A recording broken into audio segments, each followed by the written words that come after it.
Vous savez, aujourd'hui, le risque est grand.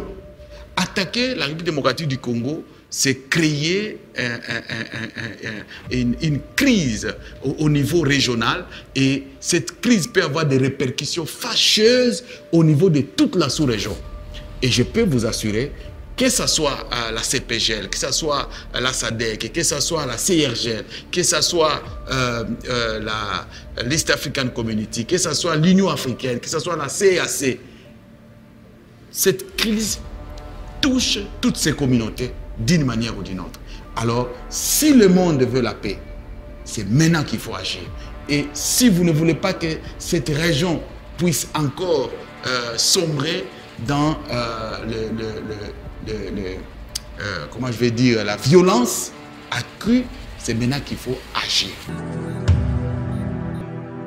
Nous, en tant que société civile, face à cette agression, face à la situation dramatique au pays, nous avons décidé d'agir. Nous avons dit, pendant ces temps, certes, on a vu beaucoup de gens qui restent silencieux, qui ont décidé de garder silence. Beaucoup plus sont des politiques. On ne sait pas qu'est-ce qui est derrière leur tête, parce qu'il y en a qui font des calculs, peut-être ils ne savent pas où est-ce qu'ils vont aller demain. Mais nous, nous sommes le peuple.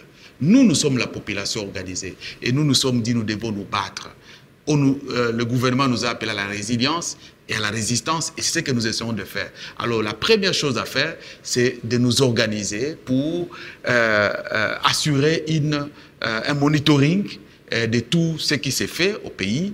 Il faut aussi, effectivement, arriver à faire un plaidoyer et une diplomatie au niveau international, une diplomatie citoyenne, pour que la voix de la population puisse s'élever. Certes, pendant ces temps, ce sont des politiques, que ce soit rwandaises ou congolaises ou autres au niveau africain qui s'élèvent. Mais nous voulons que la voix des citoyens africains, des citoyens congolais, des citoyens d'autres pays avec qui nous sommes en contact, nous voulons que cette voix puisse s'élever maintenant pour dire trop c'est trop. Et nous voulons qu'ils prennent pas seulement des condamnations, mais des sanctions ciblées contre le Rwanda. Aujourd'hui, il ne faut plus parler des groupes présentés par le Rwanda. Aujourd'hui, c'est le Rwanda. C'est clair.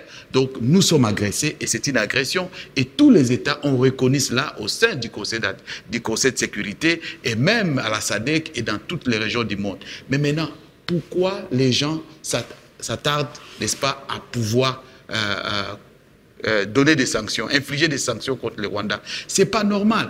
Nous sommes une nation, nous faisons partie aussi de la communauté internationale. Et on ne doit pas traiter les Congolais comme ça. On ne doit pas oublier ce peuple. Vous savez, aujourd'hui, le risque est grand. Attaquer la République démocratique du Congo, c'est créer une crise au niveau régional, et cette crise peut avoir des répercussions fâcheuses au niveau de toute la sous-région. Et je peux vous assurer que ce soit la CPGL, que ce soit la SADC, que ce soit la CIRGL, que ce soit l'East African Community, que ce soit l'Union africaine, que ce soit la CAC, cette crise touche toutes ces communautés d'une manière ou d'une autre. Alors, si le monde veut la paix, c'est maintenant qu'il faut agir. Et si vous ne voulez pas que cette région puisse encore sombrer dans comment je vais dire, la violence accrue, c'est maintenant qu'il faut agir.